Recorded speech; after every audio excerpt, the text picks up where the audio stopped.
Chapter 1. The Gilded Cage. The air in the Alpha's grand hall was thick enough to swallow. It tasted of roasted boar, pine from the great rafters, and 100 competing perfumes that failed to mask the scent of ambition. Jenny stood near a stone pillar, trying to make her gray dress melt into the shadows. Her goal was simple: invisibility. She wanted to be a ghost at the feast, a forgotten wisp of air, because to be seen was to be judged. The memory of her failed mating ceremony, a public spectacle of hope turning to ash, clung to her like a shroud. She watched the other she-wolves, their laughter bright and sharp, their hips swaying with the promise of future pups. They were whole. She was a void. Consequently, she kept her eyes fixed on the swirling patterns in her lukewarm cider, tracing the shapes with her gaze. The murmur of the pack was a dull roar, a beast she'd learned to live inside without provoking. But the beast had teeth, and its name was Kale. He appeared before her, his new mate, Lyra, clinging to his arm like a decorative vine. Kale's smile was the same charming slash it had always been, but now it was a weapon aimed directly at her heart. Lyra's eyes, a cold, flat blue, raked over Jenny's form with dismissive appraisal. "Jenny," Kale began, his voice a smooth, polished stone. "I was surprised to see you came. I thought you'd be resting." The word hung in the air, heavy with insinuation. She lifted her chin, the movement feeling brittle. "Why would I be resting, Kale?" His smirk widened, a cruel, knowing thing. "Oh, I don't know. All that emptiness must be tiring." He gestured vaguely toward her stomach. "An empty house gets drafty, doesn't it? An empty womb must get lonely." The words struck her with the force of a physical blow. The air rushed from her lungs, and the hall's noise faded to a distant hum. Lyra giggled, a sound like splintering glass. Jenny's world narrowed to Kale's triumphant face, the face she once thought she would love forever. She wanted to scream, to claw that smirk away, to show him the jagged ruin he'd made of her. But she was frozen. She was a statue of shame, a monument to being not enough. She had to be strong, had to be silent, had to endure. Suddenly, a change rippled through the hall. It wasn't a sound, but a cessation of it. The boisterous laughter died. The clinking of goblets ceased. The air itself grew heavy, charged with an ancient, terrifying power that made the hairs on Jenny's arms stand on end. Every wolf in the room, from the lowest Omega to Kale himself, stiffened and lowered their gaze. A colossal shadow fell from the high entrance, stretching across the feasting tables and swallowing the firelight. It was a silhouette of impossible size and presence, a darkness that felt more solid than the stone walls around them. No one dared to breathe. The Alpha King had arrived, and that shadow, vast and absolute, was creeping directly toward her. Chapter 2. The Silent Gaze. Following that oppressive silence, the crowd parted like a tide receding from a jagged shore. There, framed by the massive oak doors, stood Alpha King Ethan. He was not just a wolf. He was a myth, made flesh. Taller than any man she had ever seen, with shoulders broad enough to carry the weight of all the packs, he commanded the space without a word. His hair was the color of a moonless night, and his face was carved from hard lines and stark angles, beautiful but unforgiving. He wore simple black leathers, yet they seemed more regal than any ceremonial robes because of the sheer force of the man within them. Whispers followed his slow, deliberate steps. He never attended these minor pack gatherings. Why now? Jenny's heart hammered against her ribs, a frantic drum against the sudden quiet. Everyone knew the stories. They said his eyes glowed with the light of a dying star. They said he could stop a heart with a single command. They said he was cursed, that no mate could ever be destined for him. Kyle and Lyra had shrunk away, their earlier cruelty forgotten in the face of true authority. But the king's attention wasn't on them. His gaze, a piercing, startling silver, swept over the room once before landing, impossibly on her. It wasn't a glance. It was a physical weight, a tangible focus that pinned her to the spot. He wasn't looking at her the way other males did, with pity or disdain. This was different. It felt like he was peeling back the layers of her skin, peering past the shame and the brokenness, and seeing something deep inside her she didn't even know was there. A strange scent drifted toward her, ozone after a lightning strike and the deep, clean smell of an ancient forest. What was that? It was a distraction, a confusing note in a symphony of terror. Why would a king, a living legend, single out the pack's most notorious failure? Therefore, her mind raced, searching for an explanation. Had she broken some unknown law? Was she to be made an example of? She felt a flush of heat crawl up her neck, certain that every wolf in the hall was now staring at her, their curiosity 1,000 tiny needles against her skin. She forced herself to meet his stare for a fraction of a second. The intensity she found there stole her breath. It was a raw, predatory focus, an unnerving stillness that promised violence and something else, something she couldn't name. It was too much. This scrutiny, this silent claiming of her attention, was 1,000 times worse than Kale's public mockery. She had to escape. She broke the gaze, her head snapping down as she took a shaky step back. His focus felt like a brand on her skin, hot and indelible. Another step. Another. She turned, her movements clumsy, and fled from the hall. She didn't look back, but she could feel his silver eyes following her, a silent hunter watching its prey. She didn't just want to leave the party. She needed to run from the man who saw too much. Chapter 3. A Touch of Fate. As a result of that suffocating attention, Jenny burst from the great hall into the cool night. The forest beckoned, a familiar sanctuary of tangled roots and whispering leaves. She ran, heedless of the branches that snagged her dress or the stones that bruised her feet. The sounds of the gathering faded behind her, replaced by the frantic pounding of her own blood in her ears. She didn't stop until her lungs burned and her legs ached, collapsing against the rough bark of an ancient oak. The woods were supposed to be her refuge, but tonight, the shadows seemed to stretch and writhe with unseen life. A low growl rumbled from the darkness to her left. It was not the sound of a pack wolf. This was rougher, edged with a desperate hunger. Jenny froze. 3 pairs of yellow eyes materialized between the trees, attached to lean, mangy bodies. Rogues, outcasts driven mad by solitude and starvation. Fear, cold and sharp, sliced through her. She was a healer, not a fighter, and she was alone. The lead rogue, a hulking brute with a scarred muzzle, took a stalking step forward, a string of drool dripping from its jowls. Its intent was brutally clear. Just as the rogue prepared to lunge, a blur of motion exploded from the deeper shadows behind her. It was silent, fluid, and utterly lethal.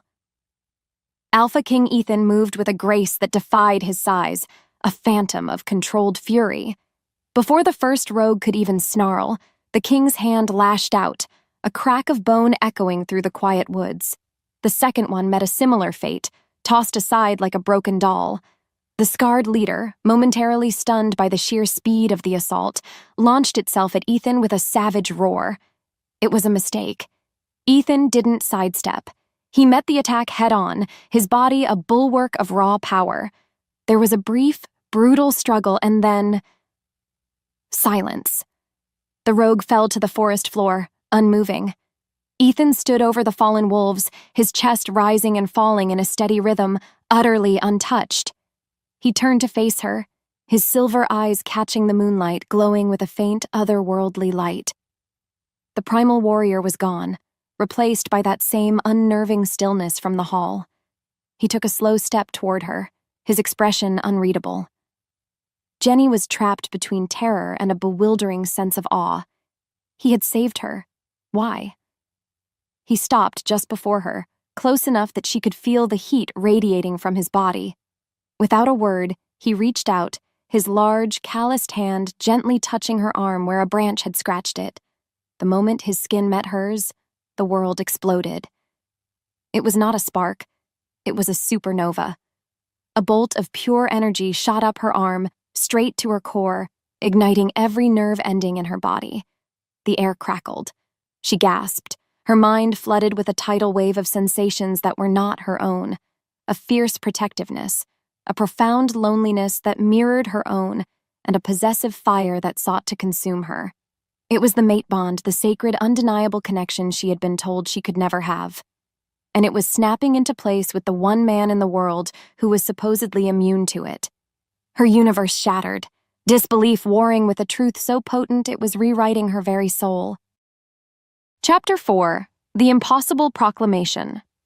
The world slammed back into focus with a dizzying rush. Jenny's mind, still reeling from the supernova of the bond, struggled to process the man standing before her. He wasn't just a king anymore. He was a part of her. She could feel the steady, ancient calm that anchored his soul, a stark contrast to the hurricane of her own panic.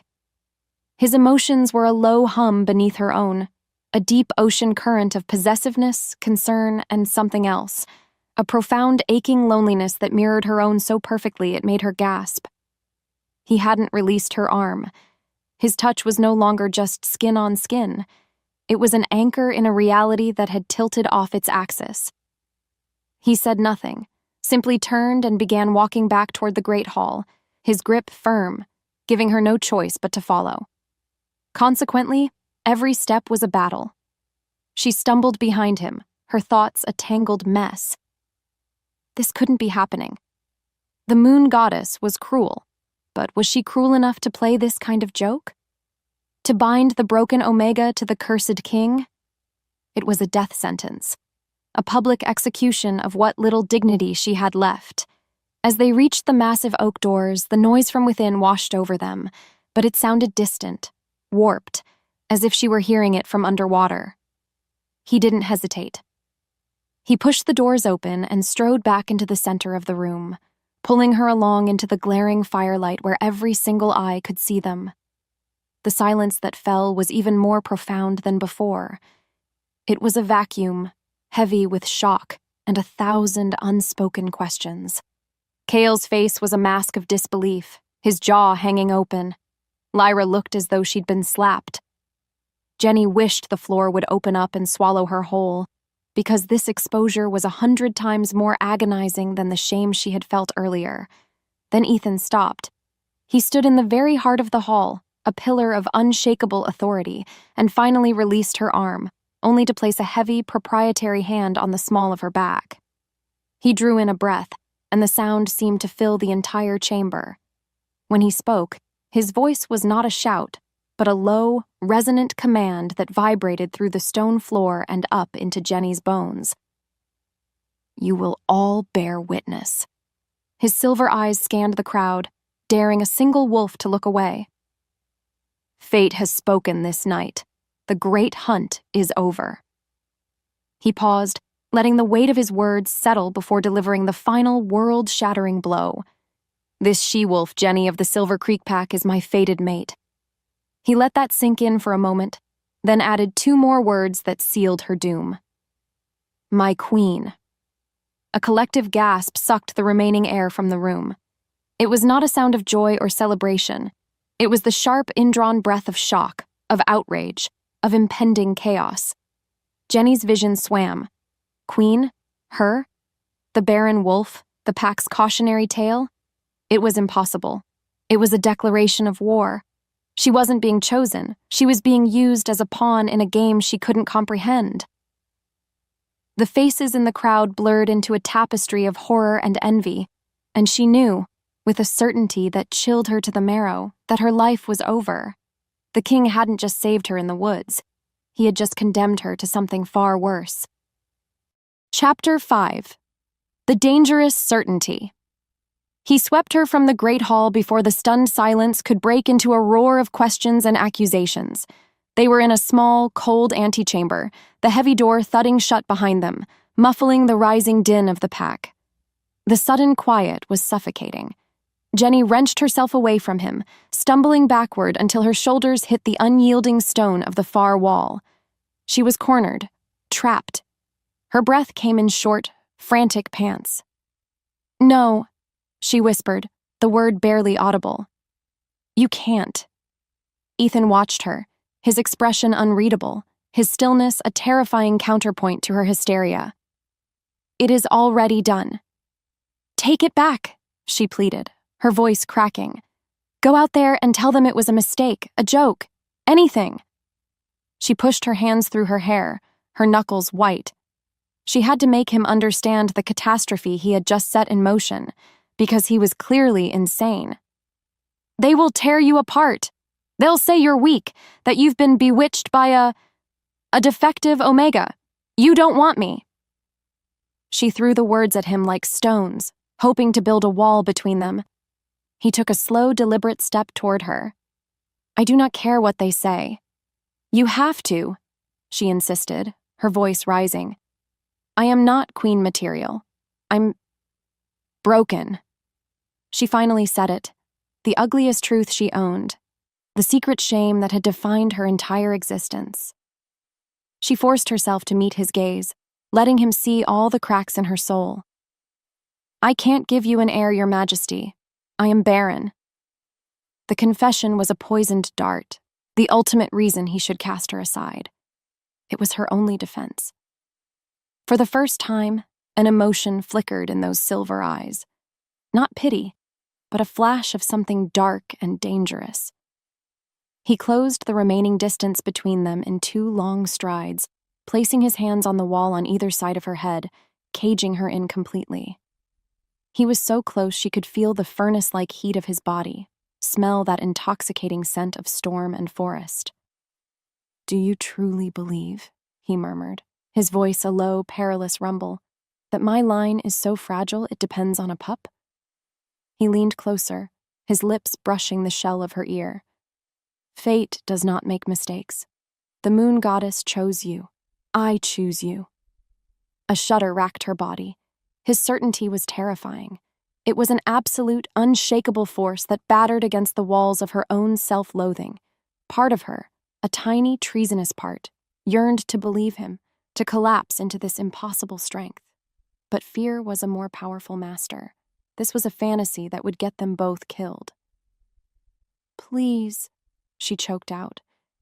He pulled back just enough to look her in the eyes again.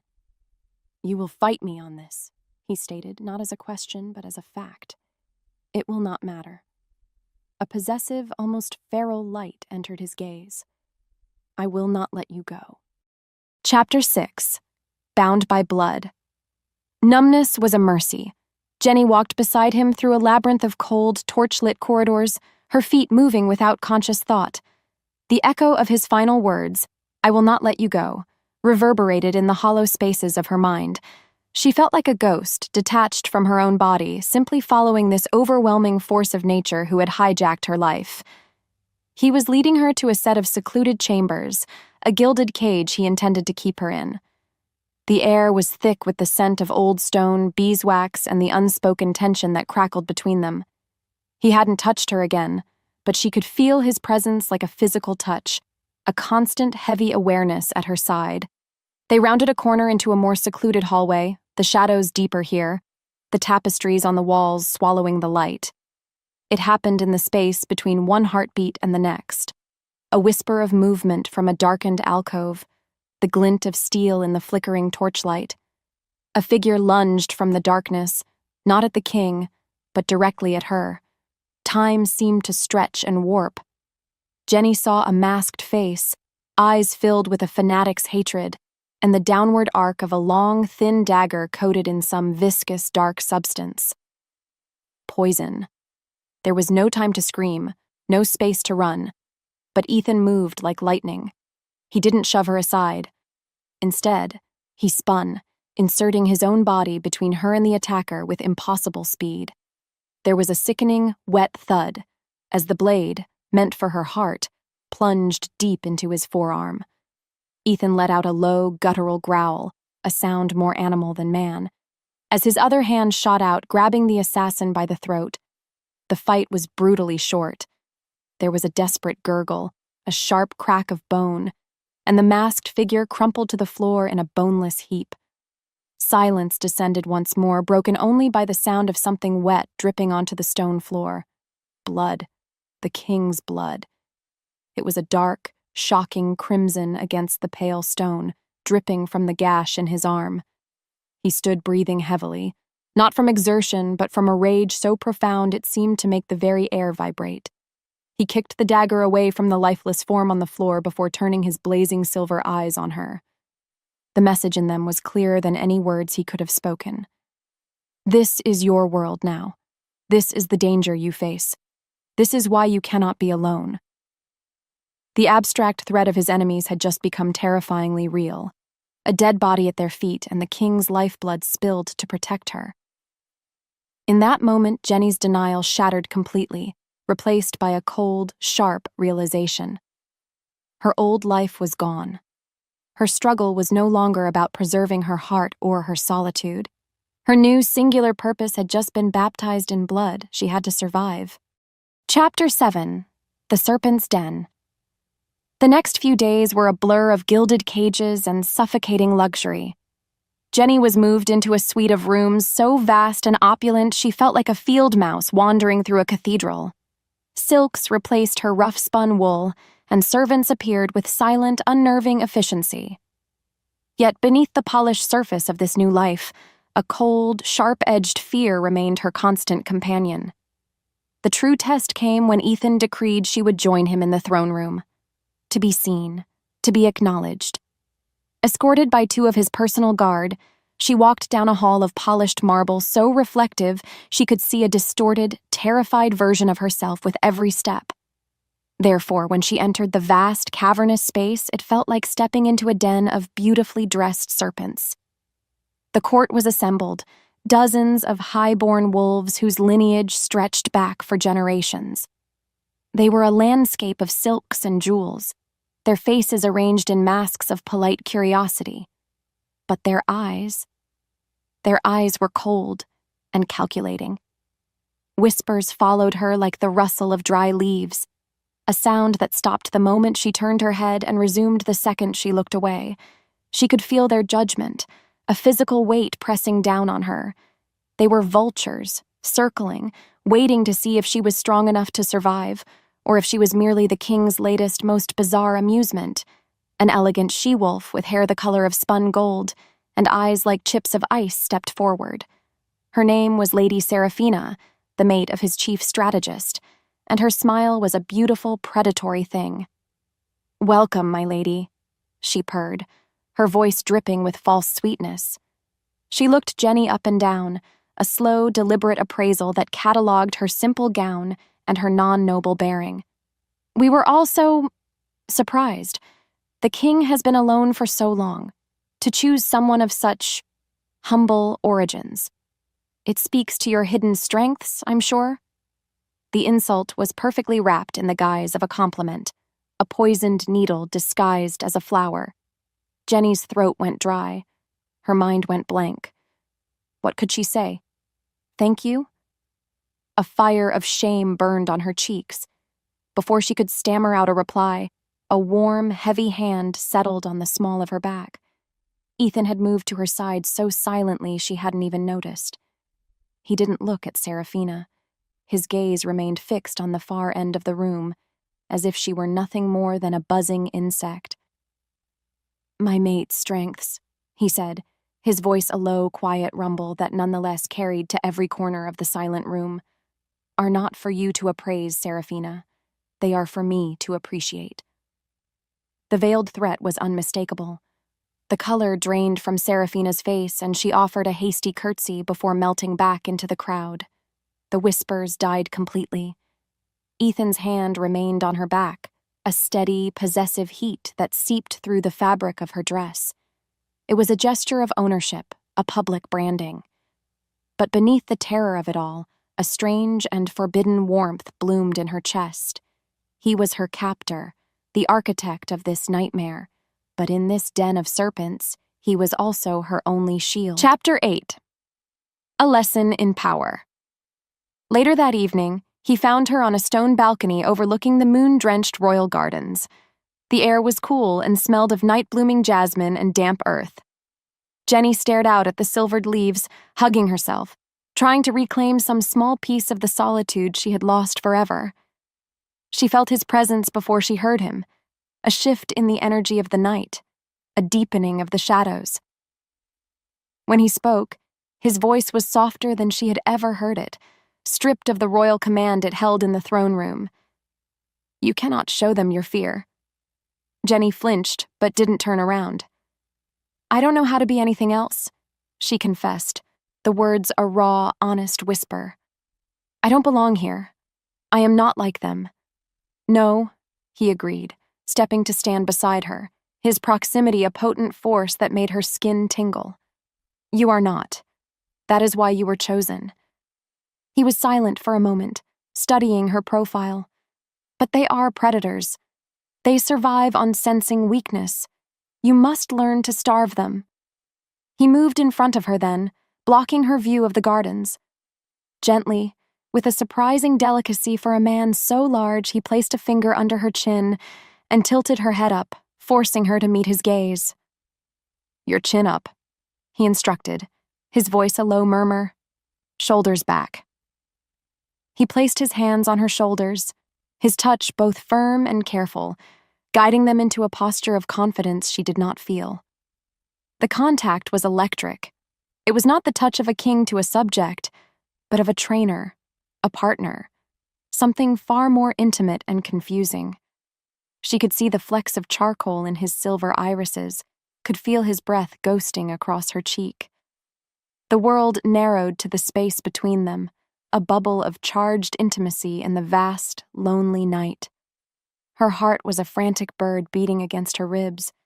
He was teaching her how to pretend, how to build an armor of arrogance she had never wanted. He held her gaze, and for a fleeting instant, the immense power and crushing loneliness in his eyes softened. He was not just the Alpha King, he was a man, and he was looking at her, Jenny, as if he saw a strength in her she couldn't see in herself. Because of this profound connection, the air grew thick, heavy with unspoken things. He leaned in, his head dipping slowly, his gaze dropping to her lips. This is it, she thought, a thrill of terror and longing shooting through her, an almost kiss. The first touch of their lips would be a final, irrevocable seal on her fate. She could feel the magnetic pull, the undeniable chemistry that the bond had forged between them. Her eyes fluttered closed in anticipation. But then, just as she felt the barest whisper of his breath against her skin, he pulled back. He let go of her shoulders, and the spell was broken. She was left breathless and trembling, the ghost of his touch and the phantom of a kiss burning in the air between them, a question that now had no answer. Chapter 9: The Alpha's Shield.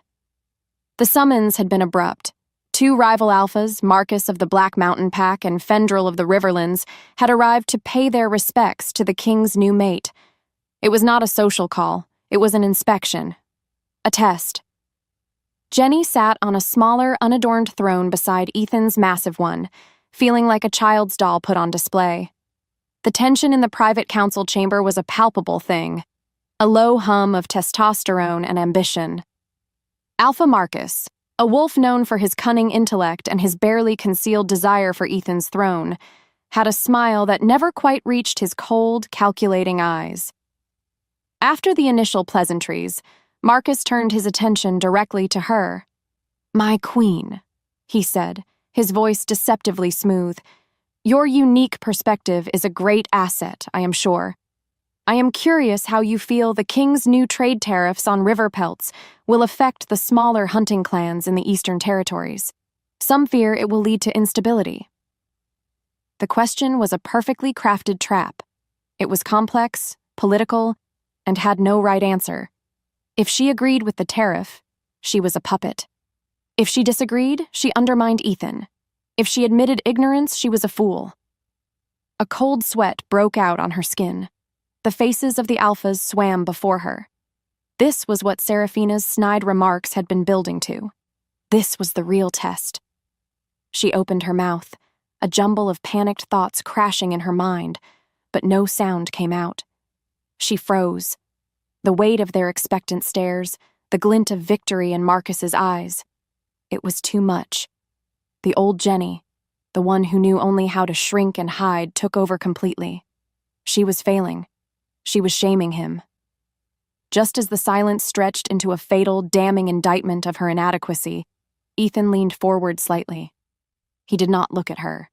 He fixed Alpha Marcus with a look of cold amusement. "My mate, Alpha Marcus," he said, his voice dangerously calm, "has a mind for larger matters than pelts. She finds your focus on such trivialities telling." He let the words hang in the air. "She was just conveying to me her concern that the Black Mountain Pack's loyalty might be as easily bought and sold as a few furs. Your question has done little to assuage her fears." The chamber became deathly quiet. Ethan had not just shielded her. He had taken Marcus's spear and hurled it back with deadly force, turning her frozen silence from a sign of weakness into a silent, damning judgment. Marcus's face tightened, the fake smile vanishing, replaced by a mask of cold fury. He had been outplayed. The immediate danger passed, but as Jenny risked a glance at the rival Alpha, she saw the chilling satisfaction glinting in his eyes. He had lost the exchange, but he had won something far more valuable. He had found Ethan's weakness. It was her. For the first time, Jenny understood the terrifying truth of her situation. Her failure would not just be her own.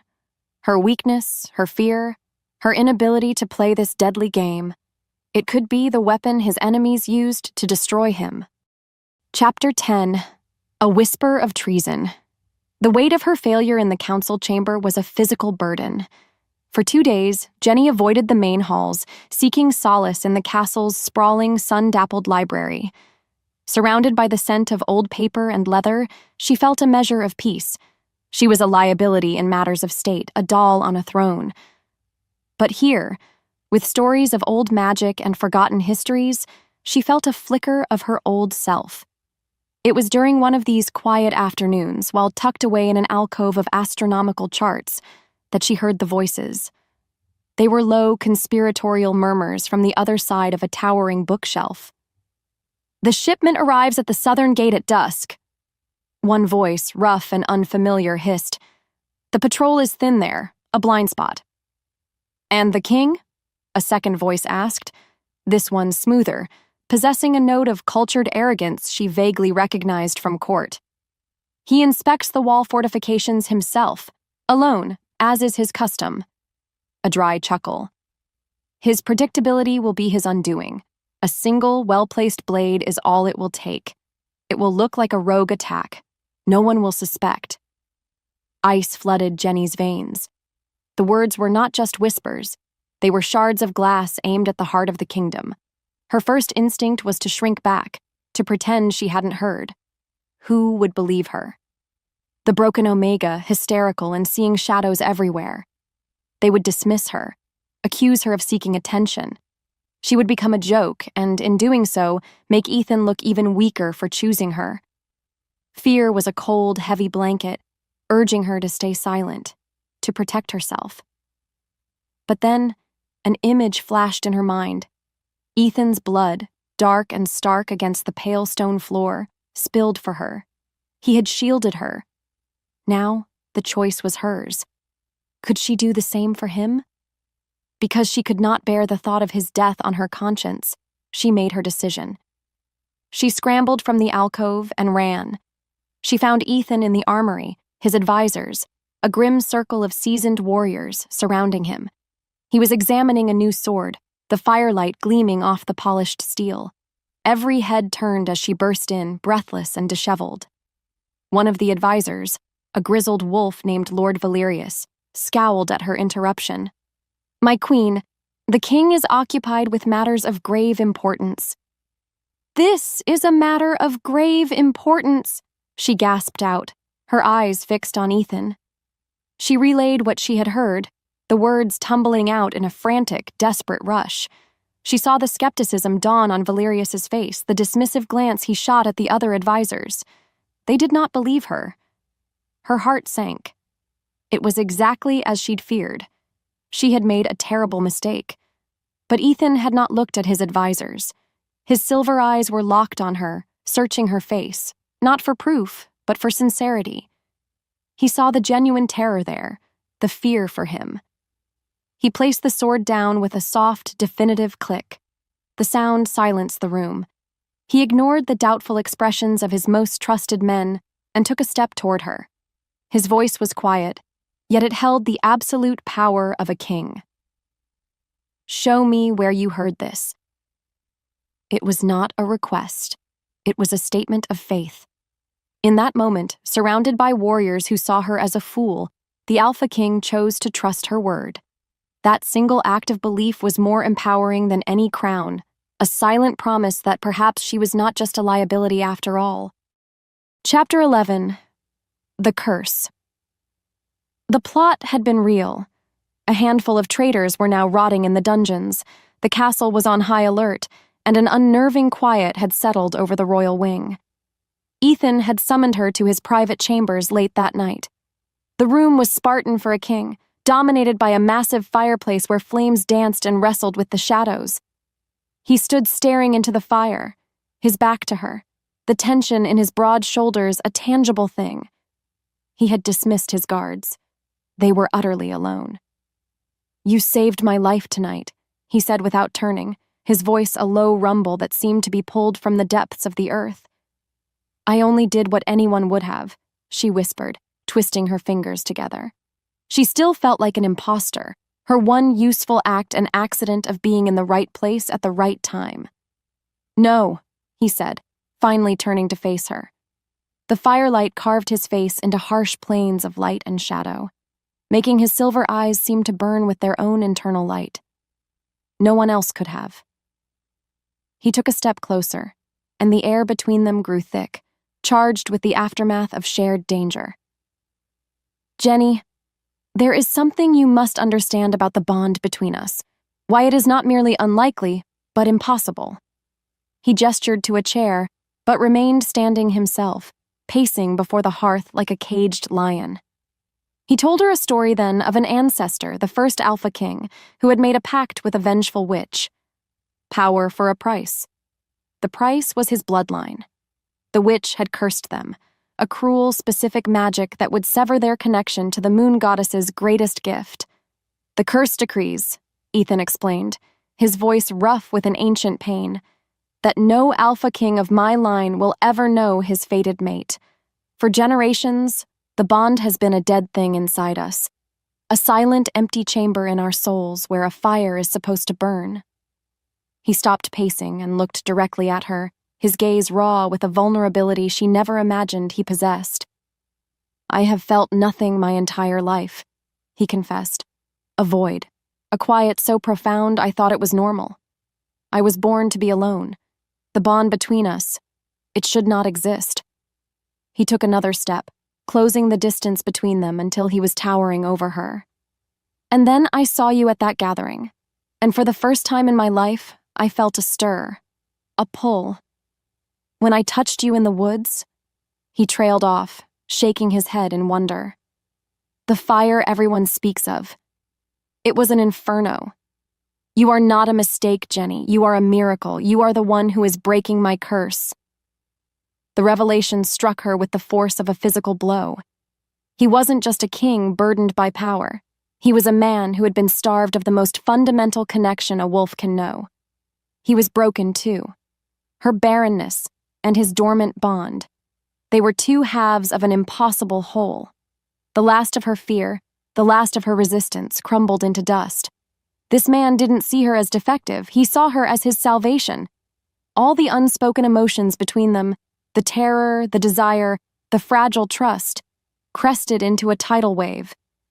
He reached out, his hand cupping her jaw with a reverence that made her tremble. He lowered his head, and this time, there was no hesitation. His lips met hers, and it was not a gentle kiss. It was a desperate, hungry claiming, a collision of two lonely souls who had just discovered they were not, in fact, alone at all. Chapter 12. The Ghost of the Past. The kiss had changed everything. The world felt sharper, brighter, the bond between them a living, breathing entity that hummed with a fierce, protective energy. A fragile confidence had taken root in Jenny's heart, nurtured by his trust and the staggering revelation of his curse. For the first time since arriving at the castle, she walked through the halls not as an imposter, but as a woman who had a place, however dangerous, at the king's side. The court noticed the shift. The whispers were still there, but now they were tinged with a grudging respect. The mate who had saved the king's life was not someone to be so easily dismissed. It was this newfound sense of balance that was shattered when the court herald announced an unscheduled petitioner. "Kale of the Silver Creek Pack, your majesties," the herald intoned, and Jenny's blood ran cold. She looked at Ethan, who sat impassive on his throne, but she could feel a spike of cold fury through their bond. He gave a curt nod, and a moment later, Kale was striding into the throne room, his head bowed in a show of feigned humility. He stopped before them, dropping to one knee. "My king, my queen," he began, his voice thick with a carefully crafted remorse. He did not look at Ethan. His eyes were fixed on Jenny, and they were filled with a pleading she knew was utterly false. "I have journeyed here to beg your forgiveness. My forgiveness, most of all," he said, his voice breaking. "I was a fool, a blind, arrogant fool. I allowed the pressure of the pack, the obsession with an heir, to cloud my heart. I cast aside the most precious gift the goddess ever gave me." He looked up at her, his expression a perfect mask of a broken man. "He is a king, Jenny. He can offer you a crown. But he cannot know you as I did. He cannot love the girl who used to sneak away to watch the sunrise with me." The words were a calculated assault, meant to remind her of a shared past, to paint Ethan as a cold, political usurper, and himself as the lost true love. A year ago, his speech would have shattered her. Now she felt nothing, a hollow sort of pity. She saw him for what he was, a petty, ambitious male who had realized too late that the stone he had discarded was now the king's diamond. She compared his slick, rehearsed performance to the raw, painful honesty Ethan had shown her in the firelight. There was no contest. When he finished, a hopeful silence filled the room. All eyes were on her. This was another test, a more personal one.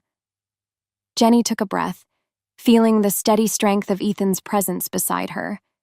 She did not look at him. She looked down at the man kneeling on the floor, the ghost of a life she no longer wanted. "There is nothing to forgive, Kyle," she said, her voice clear and cold, utterly devoid of the trembling uncertainty that had once defined her. "Because the girl you knew is gone. You saw to that. Your apology is not for me, it is for yourself. You may rise." Then she added with a finality that echoed through the throne room, "And you may leave." A wave of shock rippled through the court. Kale's face went from pleading to stunned, and then to a dark, venomous fury. He had been publicly rejected. As the guards escorted him out, his eyes met hers one last time. It was not the look of a spurned lover. It was the look of a man who had just become another enemy. The past was not buried. It had just been given teeth. Chapter 13. An accusation and a defiance. Kale did not leave. Instead, he festered. He haunted the lower city, a ghost at the feast, whispering poison into the ears of anyone who would listen. He spoke of tradition, of sacred first matings, of a powerful king who took what he wanted, heedless of the law. He was gathering support, weaving a narrative of tyranny with himself as the victim. The confrontation, when it came, was not in the throne room, but in the open-air training yard. Ethan was observing his warriors with Jenny standing at his side, the crisp morning air smelling of steel and sweat. Kale appeared at the edge of the yard, a small crowd of grim-faced traditionalist wolves behind him. He was done pleading. He strode onto the packed earth, his voice ringing with righteous fury. "Alpha King Ethan!" he shouted, a blatant challenge. "You stand here with what is mine by sacred law. You used your power, your title, to bewitch her, to turn her head and steal her from a sealed mating." He pointed a trembling finger at Jenny. "She belongs to Silver Creek. She belongs to me. You are no king. You are a thief who hides behind a crown. The accusation was a declaration of war, an attempt to paint Ethan as a despot who trampled the very traditions he was sworn to uphold. The training warriors stopped, their hands resting on their sword hilts, the yard falling into a tense, dangerous silence. A younger Jenny would have wilted under the venom of his words, crushed by the public shaming. But something new and fierce had taken root in her soul. It was a cold, protective rage, not for herself, but for the man beside her. She saw Cale's ploy with perfect clarity. This wasn't about love or loss. It was about his pathetic, bruised ego. He couldn't stand that the woman he'd discarded as worthless was now seen as a treasure. Before Ethan could issue a command that would prove Kyle's point, before he could act the tyrant, Jenny stepped forward. She moved into the space between them, a lone, slender figure against two powerful alphas. She did not look at Cale. She looked at the assembled warriors, at the uncertain faces in the crowd. The law Cale speaks of is meant to protect a sacred bond, she said, her voice not loud, but clear and resonant, carrying across the yard. It is not a chain to shackle a she-wolf to a male who sees her only as a vessel for an heir. She finally turned her gaze on Kyle, her eyes as cold and hard as river stones. There was no heart in our mating, only duty. You broke it not when the king claimed me, but when you humiliated me, when you called me empty. Then, she did the unthinkable. She turned her back on him completely, a gesture of ultimate dismissal, and faced Ethan. In front of the entire court, she reached out and placed her hand on his chest, right over his heart. The connection of the bond flared between them, a visible shimmer in the air for those sensitive enough to see. My bond is here. My loyalty is here. Her voice rose, ringing with a strength she never knew she possessed. My place is with my king, my mate. It was not just a defense, it was a claiming. An Omega, publicly choosing her mate and defying the traditions of 1,000 years. The silence that followed was absolute, the world holding its breath at her audacity. Chapter 14. A Bond Forged in Fire. The aftermath of her defiance lingered in the air long into the night. Back in Ethan's chambers, the silence was no longer tense, but thick with a raw, humming energy. He stood by the window, staring out at the slumbering city, the moonlight tracing the powerful lines of his shoulders. He had said very little since her public declaration, but she could feel his emotions churning through the bond. A fierce, smoldering pride that was so potent it made her feel weak in the knees. He finally turned to face her, his silver eyes burning with an intensity that seemed to peel away every one of her defenses. Today, he said, his voice a low, rough velvet, in that yard, you were not just my mate. You were a queen. I was terrified, she confessed, her voice barely a whisper. But I couldn't let him diminish you. He did not diminish me, Ethan murmured, crossing the room until he stood directly before her. He reached out, his thumb gently tracing the line of her jaw. He revealed you. The simple words were a balm on every wound she had ever suffered. He didn't see her as a liability or a burden. He saw her as a hidden strength. That look, that single touch, was the final key that unlocked the last of her reservations. The slow burn that had been building between them for weeks finally crested, threatening to flash into a wildfire. This was the point of no return. Because she finally believed she was worthy of him, she rose on her toes and pressed her lips to his. It was a soft, hesitant question that he answered with a groan, his arms sweeping around her, pulling her flush against the hard wall of his chest. The kiss deepened, becoming a desperate, hungry conversation. It spoke of lonely nights and a shared, broken past. It spoke of a future that was terrifying and uncertain, but one they would face together. He swept her into his arms and carried her to the bed, his movements fluid and sure, yet filled with a reverence that made her heart ache. This was not a claiming of power, but an act of worship. As he shed her clothes and then his own, his eyes never left hers, and the emotions that poured through the bond were overwhelming. Awe, gratitude, a desperate need that went far beyond the physical. His hands, the same hands that had ended the lives of traitors and held the fate of the packs, traced the lines of her body as if he were memorizing a sacred text. He paid homage to the scars she tried to hide, to the perceived imperfections she had always hated. He kissed the stomach she had always thought of as empty and useless, and whispered against her skin, "You are everything." For the first time, Jenny felt not just desired, but whole. She surrendered to him, to the bond, to the breathtaking reality of being loved not in spite of her broken pieces, but because of them.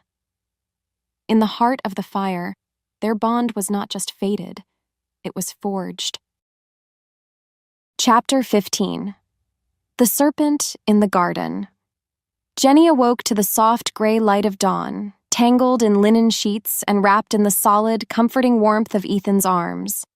For the first time in her life, she felt a profound sense of peace. The anxious knot that had lived permanently in her stomach was gone, replaced by a deep, humming contentment. She was loved. She belonged. She lay there for a long moment, memorizing the feel of his steady breathing, the possessive weight of his arm over her waist, the scent of him on her skin. This perfect, fragile moment was everything she had never dared to dream of. A discreet knock at the door shattered the tranquility. A guard entered and murmured about an urgent dispatch from the southern border. Ethan awoke instantly, the shift from slumbering mate to alert king seamless. He gave her a deep, lingering kiss that promised a return, dressed quickly, and was gone, leaving the vast chambers feeling suddenly empty. Filled with a new, quiet confidence, Jenny decided to walk in the gardens. She felt a sense of ownership now, a feeling of home that had previously eluded her. She wanted to thank Lord Valerius, Ethan's grizzled old advisor. He had been skeptical of her at first, but after she had uncovered the plot, his attitude had shifted to one of gruff, paternal respect. She felt she had, in some small way, earned his trust. As she approached his study in the western wing, she noticed the heavy oak door was slightly ajar. She heard his voice, a low rumble, and paused, not wanting to interrupt. "The shipment was a failure," Valerius was saying, his tone clipped and angry. "But the little Omega bitch has served her purpose. She has him distracted. He trusts her." A cold dread began to seep into Jenny's bones. That was not how Valerius spoke of her. Another voice answered, one that was chillingly familiar, the smooth, cultured arrogance from the library. "His trust is his weakness. Kale's public challenge has stirred the old bloods. The king's obsession with this barren stray is making them question his judgment. We strike again during the new moon." Jenny's hand flew to her mouth to stifle a gasp. She peered through the thin crack in the door. Lord Valerius stood over a table, and in his hand, he was turning over a long, thin dagger with a wickedly curved tip. Dark, dried poison still stained the blade. It was the twin to the one that had been meant for her heart, the one that had wounded her king. Valerius, the loyal advisor, the man who had been in the armory when she'd warned them, the man who had access to every one of Ethan's plans. He was the traitor. He had been there all along, hiding in plain sight, his gruff loyalty the perfect disguise. The beautiful morning shattered into a million pieces. The safety she had felt in Ethan's arms was a lie. The entire court was a viper's nest, and the most venomous serpent of all had been coiled right at the foot of the throne. A wave of nauseating guilt washed over her.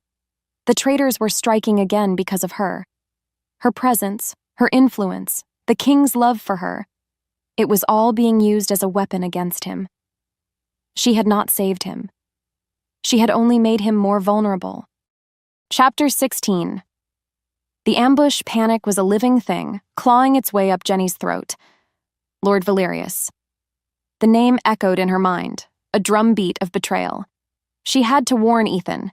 She raced from the gardens, her heart hammering against her ribs, a frantic prisoner in her own chest. She flew through the corridors, ignoring the startled looks from courtiers and guards, a single desperate purpose propelling her forward: find him. But she was too late.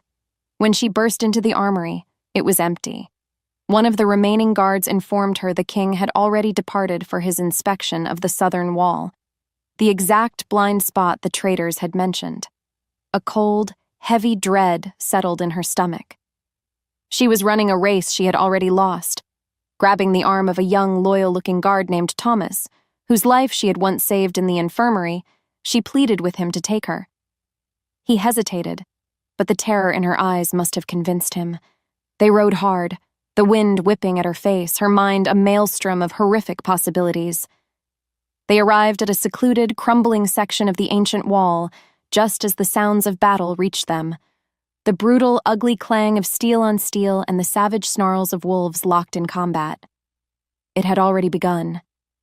Jenny scrambled from her horse and crept to the edge of a rocky outcrop overlooking the scene. Her worst fears were a pale imitation of the reality below. Ethan was surrounded. At least a dozen warriors, their faces concealed by grim iron helms, fought with a coordinated ferocity.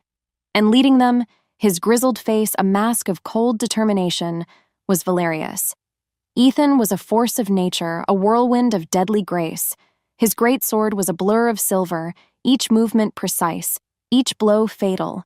But for every traitor he cut down, two more seemed to take their place. He was protecting the small handful of his own guards, his body a living shield against the tide of enemies. Jenny was utterly, agonizingly powerless. She was a healer, not a warrior. All she could do was watch in frozen horror, her hands clenched into useless fists. The scent of fresh blood, coppery and sharp, drifted up to her, a sickening perfume of death. This was her fault. She had brought this doom upon him. Her presence had been the catalyst for this betrayal, this slaughter. Then she saw it. An archer perched on a higher section of the wall. As Ethan parried a blow from Valerius himself, the archer drew his bow. The arrow was black, its tip coated in the same dark, viscous poison from the assassin's dagger. "Ethan!" she screamed, the sound torn from her throat, but it was lost in the din of battle. The arrow flew, a black streak of death. Ethan must have heard something in her cry, some note of warning because he started to turn. It wasn't enough. The arrow struck him high in the shoulder, burying itself deep.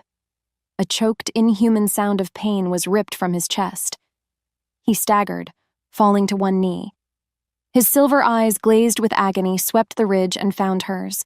For a single, heart-stopping moment, their gazes locked, and she saw not a king, but a man, her mate, broken and bleeding because of her. Then his eyes rolled back and he collapsed onto the blood-soaked ground. The king had fallen. Chapter 17. The Twist of the Knife. The world became a nightmarish blur of shouted commands, retreating traitors, and the desperate scramble to save the king. They got him back to the castle, to the healer's wing, a trail of his blood marking the path like a grim prophecy. He was alive, but barely. The poison from the arrow was a thing of dark magic, a creeping venom that resisted every poultice, every chant, every desperate attempt to draw it out. It was devouring him from the inside, and Jenny could only sit by his bedside, clutching his cooling hand, her own healing abilities utterly useless against this kind of ancient evil. Every ragged breath he took was a fresh wave of guilt that threatened to drown her. She had stayed there for a day and a night when a hollow, familiar voice pulled her from her vigil. "It's a pity, isn't it?" Kyle stood in the doorway of a small antechamber where she had gone to fetch more water. To see a god bleed. He looked different. The feigned remorse was gone, replaced by a cold, triumphant light in his eyes. He had sided with them, with the traitors. "Get out!" she rasped, her voice raw. "Oh, I think you'll want to hear this," he said, stepping into the room. "Because you deserve to know the truth. You've been the star of this tragedy all along, and you never even knew it." He leaned against a tapestry, the very picture of casual cruelty. Did you ever stop to wonder, Jenny? Why you? Why, of all the she-wolves in all the packs, were you the one born barren? It wasn't some random misfortune. It wasn't a punishment from the goddess. He paused, letting the words hang in the air, twisting the knife. It was a design. A cold dread, deeper and more terrifying than anything she had felt before, began to uncoil in her soul. Kale's smile was a venomous slash. Your great-grandmother made a pact with a coven of witches, the same witches who serve Alpha Marcus and bless that arrow. She traded her fertility for a taste of power. The witches cursed her line in return. A curse that would lie dormant for generations, waiting for the perfect moment to bloom, waiting for a daughter of her line to be fated to an Alpha King of Ethan's bloodline. It couldn't be true. It was a lie. A monstrous, twisted lie. The curse, Kale continued, savoring every word, was that you would be born barren. You would be broken in a way that would make you crave acceptance, crave a powerful mate. And your fated bond, the so-called miracle that defied the king's own curse, that was the final key, the trigger. The moment you two bonded, you became a beacon for his enemies. Your love didn't break his curse, Jenny. It activated yours. The truth crashed down on her with the force of a collapsing mountain. Her barrenness wasn't her shame, it was her purpose. She had been engineered, a living weapon designed to bring about the king's downfall. Their bond wasn't a miracle. It was a perfectly crafted doom. Chapter 18. The Shattering. All hope turned to ash. There was no path forward, no way to fight a destiny that had been written in her blood before she was even born. She was a plague. The only cure, the only way to save Ethan now, was to remove the source of the infection, to remove herself. Jenny walked back to her opulent chambers, the suite that had once felt like a cage and had briefly, beautifully, felt like a home. Now, it was just a room. She ignored the silk gowns and the jewels. From the bottom of a chest, she pulled out the simple gray wool dress she had arrived in. She shed the finery of the queen and put on the drab shroud of the outcast. She was not leaving a life behind. She was returning to who she had always been. She was packing a small satchel with a loaf of bread and a skin of water when the chamber door creaked open. He stood there, leaning heavily against the frame, a ghost of the man he had been. He was pale as death, his arm in a black sling, bandages visible beneath his open-necked tunic. But he was on his feet, and his silver eyes, though clouded with pain, were fixed on her and the bag in her hand with a burning intensity. "You're leaving," he stated, his voice a hoarse rasp. Tears she hadn't realized she'd been holding back began to stream down her face. "I have to," she choked out. "Don't you see? It's me. I'm the curse. The witches, my family, our bond. It was all a trap, and you walked right into it because of me." "That is a lie," he grated out, taking a painful step into the room. "A poison Kyle fed you when you were weak." "It's the truth," she cried, the words tearing from her soul. "Everything bad that has happened, every drop of blood you have shed is because of me. If I stay, you will die. It is the only thing I have left to give you. My absence." She was so lost in the sea of her own self-hatred, so convinced of the toxic destiny woven into her very being, that his words couldn't reach her. She fell back on the one wound that had defined her for so long, the one truth she could cling to in this whirlwind of lies. It was her final desperate attempt to push him away, to make him let her go. "It doesn't matter anyway," she sobbed, the words shattering in the quiet room. "Even if we survived this, even if we defeated them all, I can't give you what a king needs. I can't give you an heir." He just stared at her. He had dragged himself from his deathbed, his body a canvas of agony to stop her from leaving. He had fought traitors and defied a curse for her, and all she could see, all she could offer him was her own brokenness. He opened his mouth, but no words came out. The force of her despair, the sheer absolute conviction of her own worthlessness, seemed to strike him dumb. The silence stretched, a vast, echoing chasm between them. And in that quiet, Jenny heard the one thing she had always been terrified of hearing. In his silence, she heard agreement. The final, unspoken confirmation that she was and always would be not enough. Her heart, the one she had so foolishly allowed to hope, finally, completely, shattered. Chapter 19. The Truth of the Bond. She took a step toward the door, her meager bag a dead weight in her hand. Her heart was a hollow, echoing chamber, the shattered pieces lying in the dust of her broken hope. This was it. The final act of love she could offer him was to vanish from his life. But before she could take a second step, his voice, rough with pain and a raw, desperate power, cut through the silence. Stop. He pushed himself away from the doorframe, his body trembling with the effort. You will not leave this room. There is nothing left, she whispered, her back still to him. There is everything left, he growled. He crossed the space between them, his movements slow and agonizing, and gripped her shoulder, forcing her to turn and face him. You think my silence was agreement? He demanded, his silver eyes blazing with a fire that defied his wounds. My silence was shock. It was the absolute horror of realizing the true depth of the poison you have been forced to drink your entire life. I was silent because for a single shattering moment, I had no words powerful enough to fight a lie you have believed for 1,000 years. The conviction in his voice was a physical force, a battering ram against the fortress of her despair. You think you are my weakness? He continued, his grip on her shoulder tightening. Jenny, you are the only reason I am still standing. You are the only reason I have a life left to save. He explained then, the words pouring from him in a torrent of fierce, desperate truth. His curse was not just a lack of a mate. It was a slow, creeping death of the soul, a hollowing out that had been draining his life force since birth. The witches had not accounted for a bond so strong it could defy their magic. Our bond isn't the trigger for a curse, he said, his eyes boring into hers. It is the cure. Every moment I am with you, every touch, every breath, and it pushes back the darkness inside me. It is healing me. He reached up with his good hand, his fingers tangling in her hair, forcing her to see the truth in his gaze. Listen to me. I do not need an heir to continue my line. I need you to have a life worth continuing.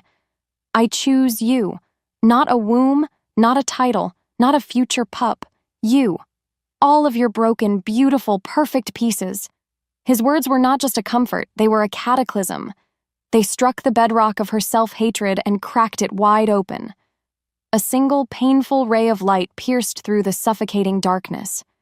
Could it be true? Could her deepest wound actually be her greatest strength? She looked at him, truly looked at him. At the pain he was enduring, at the raw, desperate love in his eyes. And she made a choice. She chose to believe him. The satchel dropped from her numb fingers, thudding softly onto the carpet.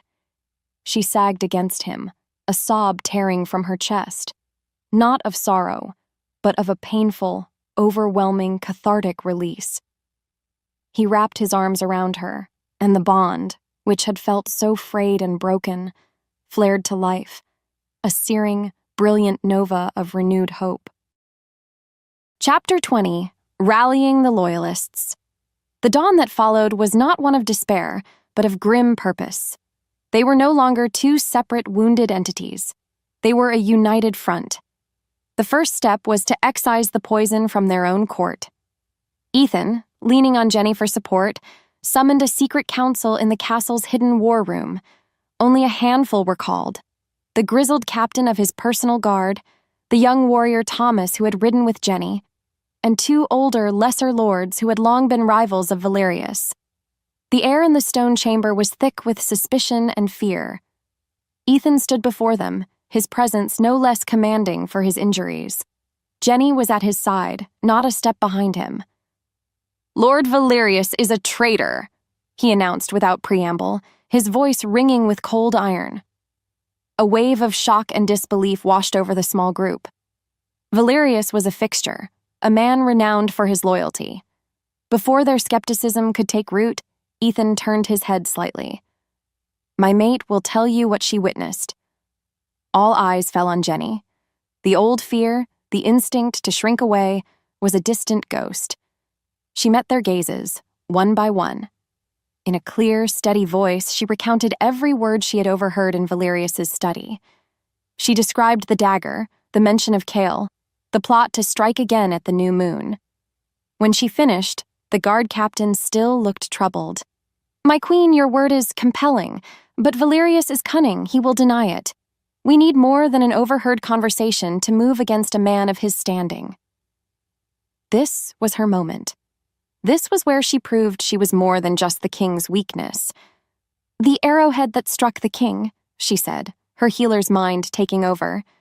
"The poison on it had a faint scent of frost bloom, did it not?" The captain nodded slowly. "Frost bloom only grows on the highest, coldest peaks of the Black Mountains, Alpha Marcus's territory." She then looked at Thomas. "And the traitors who ambushed you? Did you notice the fletching on their arrows? Was it gray and black?" The young guard's eyes widened. "Yes, my queen, the mark of the Black Mountain archers." She had connected them. Her quiet observation had forged the first solid link in the chain of treason. The last of the doubt in the room evaporated, replaced by a cold, hard fury. Jenny was no longer just a victim or a lover. She was a strategist, a witness, an asset. A plan began to form, not of defense, but of attack. They would use the traitor's own timeline against them, laying a trap that Valerius and his allies would walk right into. And as the loyalists began to debate troop movements and strategies, Jenny was in the thick of it, her voice quiet but sure, a queen helping to lead her people to war. Chapter 21, The Queen's Mark. The eve of the battle descended upon the castle, a heavy blanket of anticipation and dread. The air hummed with the sound of sharpening steel and murmured prayers. Every soldier, every servant, was preparing for the violence that the dawn would bring. In the midst of this controlled chaos, Ethan and Jenny found a moment of quiet solitude in his chambers, the place where she had shattered and where he had pieced her back together. The fire crackled, casting dancing shadows on the walls, a silent witness to their final, peaceful moments. Jenny felt a strange, profound calm. The fear was gone, burned away by the fires of purpose and a love she now knew to be unbreakable. She turned to Ethan, who was watching her, his expression a mixture of awe and fierce devotion. "Fated bonds are the will of the goddess," she said softly, her voice resonating with a newfound authority. "But a partnership is the will of two wolves. It must be chosen, forged, made equal." In their culture, the tradition was absolute. The male marked the female, a brand of possession, a claim of protection. It was a beautiful ritual, but it was unbalanced. "You are my king," she continued, stepping closer until she could rest her hand on his heart, feeling its steady, powerful beat. "And you are my mate, but I am your queen, not your subject, not a treasure to be protected behind walls. Your partner." From a small sheath on her belt, she drew a tiny, razor-sharp silver blade, its edge gleaming in the firelight. Before he could fully process her intent, she made a swift, shallow cut on her own bottom lip, a single bright bead of crimson welling up. His eyes widened, not in alarm, but in sudden, profound understanding. A slow, breathtaking smile touched his lips. He tilted his head, baring the powerful column of his neck and shoulder to her, an act of ultimate trust and submission. She leaned forward, and with a fierce, possessive tenderness, she sank her teeth into the spot just above his collarbone, marking him, claiming him as her own. It was not a bite of passion, but a seal of an unbreakable pact. A declaration to the world, to the gods, to their enemies, that he was hers to defend just as she was his. A blinding, incandescent power surged through the bond, a shockwave of pure energy that left them both breathless. It was a new magic, a magic born not of ancient curses or fated accidents, but of a chosen, defiant, and absolute love. They broke apart, both trembling, both marked.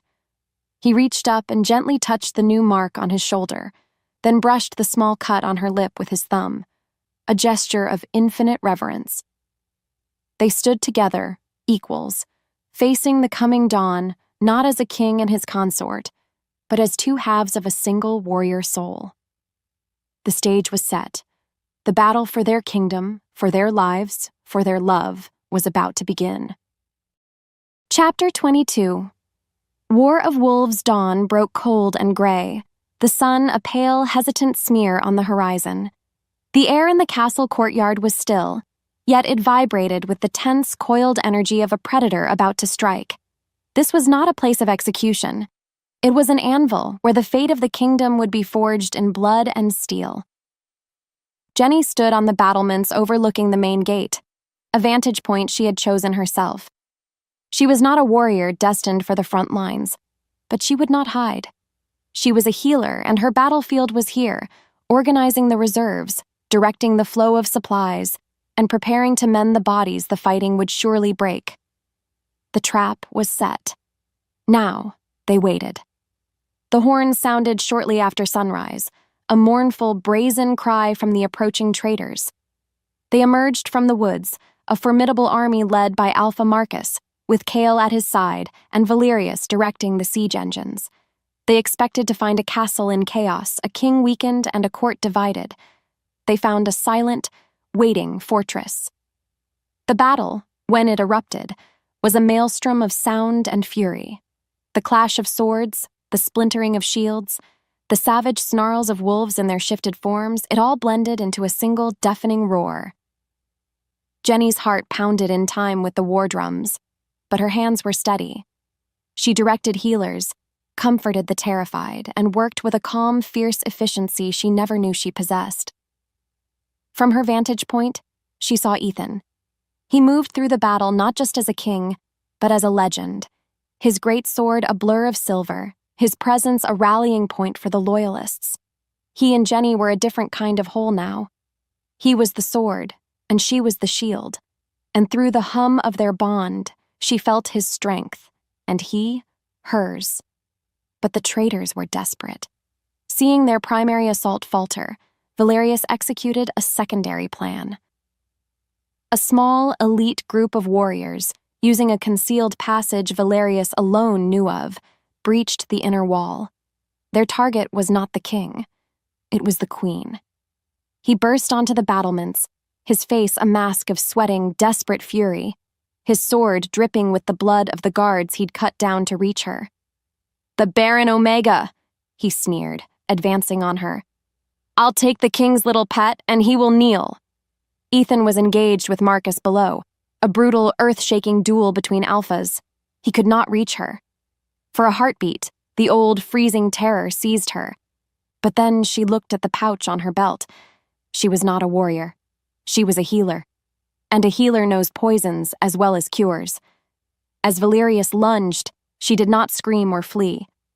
She reached into her pouch, grabbed a handful of finely ground wolf-tooth powder, and threw it directly into his face. He roared in agony as the caustic dust hit his eyes, blinding him instantly.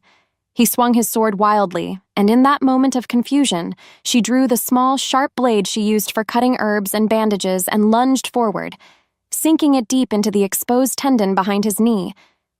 He collapsed with a howl of pain and rage, utterly incapacitated. She stood over him, breathing heavily, the bloody knife in her hand, having proven her worth not with the strength of a warrior but with the wisdom of a healer. She was enough. Chapter 23. The Strength of Scars. The final cry of the battle faded with the setting sun, leaving behind a courtyard choked with the grim aftermath of war. The rebellion was crushed. Marcus was dead, Valerius and Kale in chains, their forces scattered or surrendered. But victory was a bloody, exhausted thing.